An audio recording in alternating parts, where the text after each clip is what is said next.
በዛ ጊዜ ተራራ ላይ ወተን ስንጸልይ ብዙ ሰዎች አላገጡ ብዙ ነገር ሲያወሩ ነበር። ውጤቱ ግን ይሄ ነው።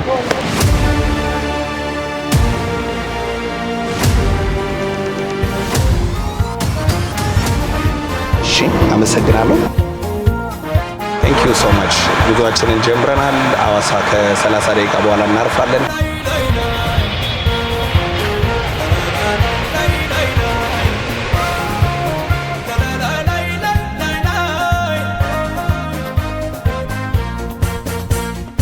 ያለ ጉዞ ነው ያደረግነው።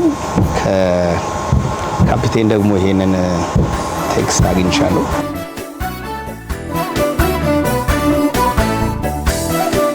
ጉዟችንን ወደ ሐዋሳ አድርገን ሐዋሳ በሰላም ገብተናል።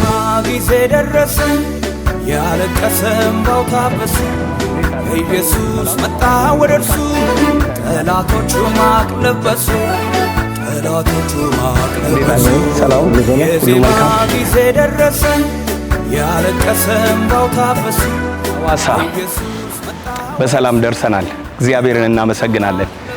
ይደንቃል የእግዚአብሔር ስራ። በሐዋሳ ታቦር ተራራ ላይ ለ5 ተከታታይ ቀናት ባደረግነው የጾም ጸሎት ፕሮግራም ላይ ስለ ሐዋሳ ከተማ ጸለይን፣ ስለ ሐዋሳ ከተማ ቃተትን። እግዚአብሔር ሆይ የሐዋሳን ምርኮ አትመልስም ወይ? እግዚአብሔር አባት ሆይ በሐዋሳ ላይ ያለው ቀንበር አይሰበርም ወይ? ለምንድነው እግዚአብሔር አባት ሆይ ዝም ያልከን? ለምን ረሳህን? ብለን በእግዚአብሔር ፊት በጾም ጸሎት ከህዝቡ ጋር ከቤተ ክርስቲያናት መሪዎች ከካውንስሉ ጋር እንዲሁም ደግሞ ከከንቲባ ከቀድሞ ከንቲባ ከሆኑ ከመንግስት አመራሮች ጋር በመሆን አንድ ላይ በጾም ጸሎት በሐዋሳ ተራራ ላይ ነበርን። አቤት እግዚአብሔር ድንቅ እኮ ነው ስራው። ይገርማል። አስደነቀን፣ አስገረመን። እጃችንን በአፋችን አልጫነን። በሐዋሳ ታቦር ተራራ ላይ ከጳጉሜ 1 እስከ 5 ባደረግነው ፕሮግራም ላይ ትልቅ የእግዚአብሔር ክብር ተገልጦ ነበረ። በተገለጠው የእግዚአብሔር ክብር ልክ ደግሞ ጠላቶች ተገልጠው ነበረ። ፕሮግራሙን ለማሳጣት የሚጸለየውን ጸሎት ለማሳጣት ብዙ ነገሮችን ሲሰሩ ነበረ። ግን ውጤቱ ይሄ ነው። ተመልከቱ። ቢፎር ኤንድ አፍተር እግዚአብሔር ጸሎትን ይሰማል፣ ሰምቶ ደግሞ ይመልሳል። ይህንን ደግሞ በዘመናችን አይተናል። ሌላም ስለ ኢትዮጵያ የጸለይነው ጸሎት አለ።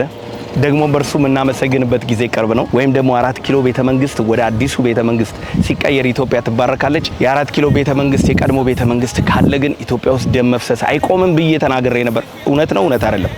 አሁን አንድ ደግሞ ምስጋና እናደርጋለን። እግዚአብሔር ፈቅዶ ደግሞ የ4 ኪሎ ቤተ መንግስት ወደ ጫካው ሲሄድ ደግሞ ያን ቀንም ደግሞ ተገናኝተን ልክ እንደዚሁ እናመሰግናለን። ጌታ ዘመናችሁን ይባርክ። ለዘላለም ተባረኩ። ሻሎም። እዚህ የመድረሴ እኔማ ባንተ ብርታት እንጂ እኔማ አይደለም በራሴ። ክብር ጌታዬ፣ ክብር አባባ፣ ጠላቴ ዛሬ ግራ ይገባ አረካ ያለው የማንነቴ አንተን ሳመልክ ሞላ ጉድለቴ። ክብር ጌታዬ